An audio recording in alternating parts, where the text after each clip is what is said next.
اهلا الحبوبات ديالي، مرحبا بكم كاملين معايا في هذا النهار. وصفه جديده، وصفه زوينه كتخص المشكل ديال السعال، خصوصا السعال عند الاطفال او دوك الوليدات الصغار اللي كتجيهم داك الكحه. فانا جبت لكم وصفه زوينه اليوم كتخص السعال او الكحه عند الاطفال، ويمكن حتى الكبار يستعملوها لحقاش مفيده بزاف. وفي نفس الوقت هاد الوصفه هذه كتقوي لنا المناعه، يعني غادي نضربوا عصفورين بحجر واحد.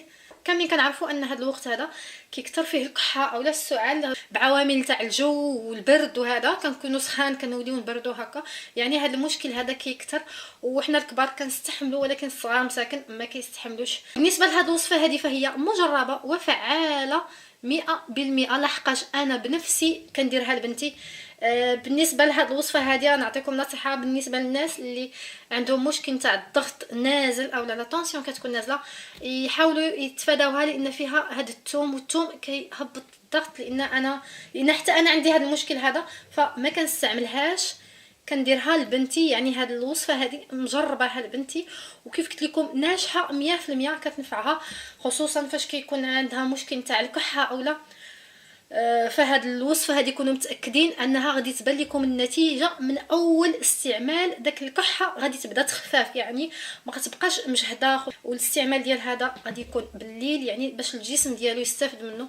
وفي نفس الوقت انا قلت لكم هذا كيساعد على تقويه المناعه، فكل ما كانت المناعه عندنا طالعه مزيانه ما كنتصابوش بالامراض بحال هكا وبالعديد من الامراض.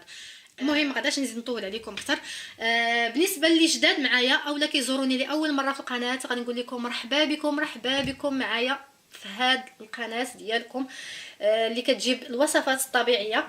وغادي نطلب منكم لا عجبكم المحتوى القناه، لا ارتحيتوا لي، لا عجبكم الوصفات ديالي، ان شاء الله ما كاين غير الوصفات الطبيعيه بكل ما يخص الصحه والشعر والجسم والبشره ديالنا. المهم ما كاين غير الوصفات الطبيعيه. غادي نقول لكم تابوناو معايا باش حتى نتوما تشجعوني باش نزيد نعطي المزيد من الوصفات يعني.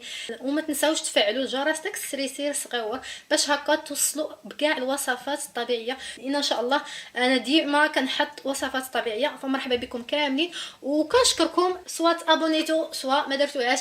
المهم كنشكركم بزاف على وقتكم ودخلتوا شفتوا هذا الفيديو هذا. وبطبيعه الحال كنشكر الحبيبات ديالي وكنشكر صحابي اللي سبق ليهم وتابوناو معايا، شكرا لكم بزاف بزاف بزاف.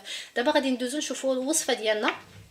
فهي كتكون من جوج المكونات فقط. عندنا هنايا الثوم، من الاحسن تستعملوا الثوم الاحمر، انا كنصحكم ديما بالثوم الاحمر كيكون احسن والمفعول ديالو كيكون افضل بزاف من الثوم الابيض العادي. والمكون الثاني عندنا هو زيت الزيتون الطبيعيه. بالنسبه لطريقه الاستعمال غادي نخليو هنايا زيت الزيتون على جنب، وغادي نبداو مع هذا الثوم هذا. سمحوا لي الا كنت كنهضر بزاف اولا شي حاجه، غير باش نوضح شي حوايج وخلاص، يعني صبروا عليا حتى نتوما شي شويه. بالنسبه لهذا غادي نستعمل، انا استعملت هنايا 6 تاع الحبات. بامكانكم تضاعفوا الكميه، يعني بامكانكم ديروا اكثر.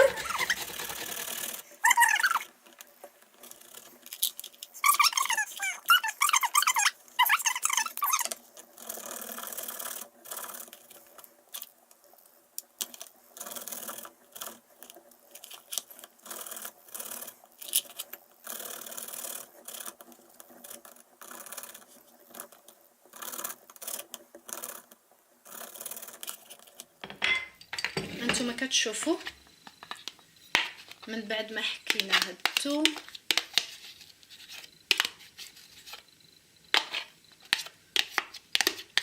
غادي نديروه في شي حاجه بحال هكا، وغادي نضيفوا عليه زيت الزيتون الطبيعيه او زيت العود او الزيت البلديه على حسب كل واحد شنو كيقول له. غادي نضيفوا عليه 3 او 4 نتاع المعالق كبار نتاع الزيت. بسم الله، 1 2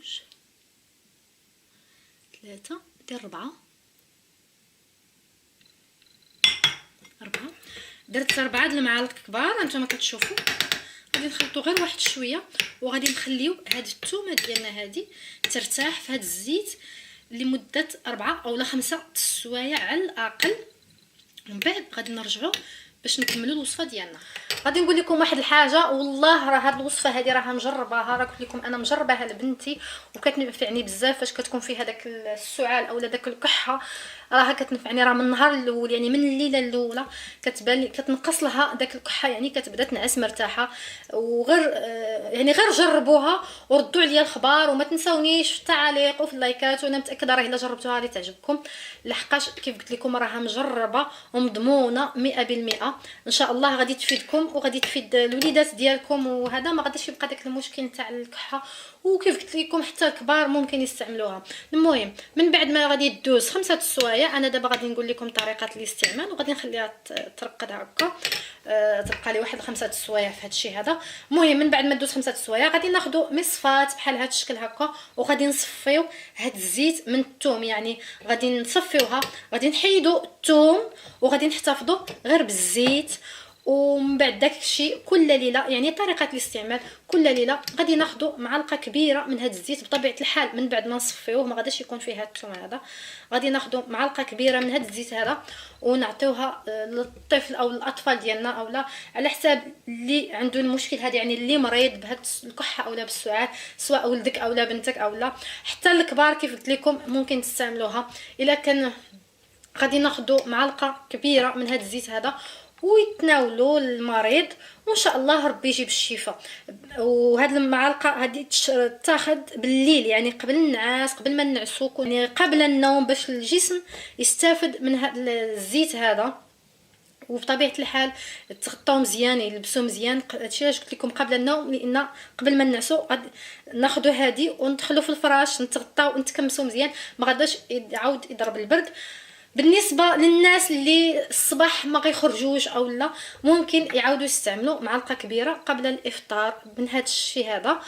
ولا كان الطفل او بنادم الكبير غادي يخرج غيمشي للمدرسه او الخدمه او شي حاجه، من الاحسن ما يستعملوهاش بالصباح، يستعملوها غير بالليل باش ما يضربهمش البرد. هذا علاش قلت لكم من الليل احسن، وبالنهار الا كان الانسان جالس في الدار ما غاديش يخرج.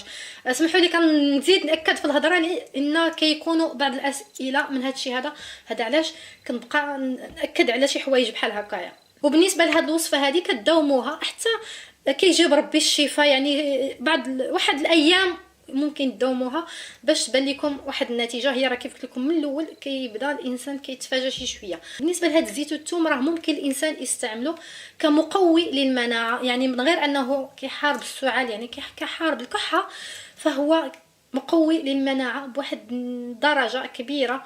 هاد زيت الزيتون والثوم راه كيقوي المناعه، يعني ما فيها باس لا استعملناها ديما او لا استعملناه يوميا، يعني ما غاداش نخافوا منه نهائيا. حبيبات ديالي صحابي، الوصفه ديالي ديال اليوم سالات وصلت للاخر ديالها. كنتمنى انها تعجبكم، كنتمنى انكم تستافدوا منها، خصوصا انكم تجربوها، وان شاء الله الا جربتوها راه غتعطيكم واحد النتيجه. وما تنساونيش في اللايكات في التعاليق تقولوا لي النتيجه اللي لقيتوا عليها. مازال كنأكد لكم عليها، راني كنعطيها لبنتي، هي اللي كتنفعني معاها. غادي نخليكم دابا وغادي نتلاقاو ان شاء الله مره اخرى في وصفه من الوصفات ديالي الطبيعيه زويونين.